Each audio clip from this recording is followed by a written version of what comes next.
أعزائي المشاهدين، أصدقائنا الأحباء، يا من تقيمون وزنا للراحل الكبير فنان الشعب فؤاد سالم، يا من تهتمون لأمره وتهتمون لشأنه، يا من يهمكم الحقيقة وإرضاء ضمائركم وضمائرنا. يمكن لأول مرة راح أخرج عن صمتي وأتحدث عن موضوع أغنية تخص والدي الفنان فؤاد سالم. ليش اختارت أغنية مشكورة تحديدا؟ لأنه سيل الشتائم والاتهامات لوالدتي الفنانة مي جمال وصل حده، لأنه اتهامها بالخيانة، اتهامها بالعمالة، اتهامها بأنه هي عميلة للأمن والمخابرات في زمن النظام السابق، بلغ حد ما يمكن أن أسكت عنه بعد. أغنية مشكورة ما إلها أي علاقة بهكذا مواضيع نهائيا، هي أغنية بسيطة جميلة من كلماتها وألحانها وغنائها، تغنت في ظرف معين في بداية الثمانينيات.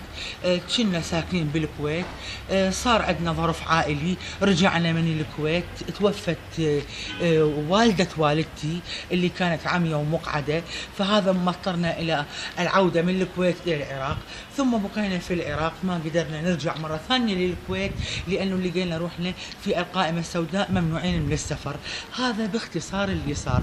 فجت أغنية مشكورة كعتاب بسيط من الوالد إلى الوالدة، لأنه هي استرضته واستعطفته أنه تروح تشوف والدتها الضريرة المقعدة الكبيرة في السن قبل أن يتوفاها الأجل. فهو قالها أنت خفتي من الله وما حسبتي أنه أنا إنسان في غربة، أنه أنا قضية بسيطة جدا عائلية جدا.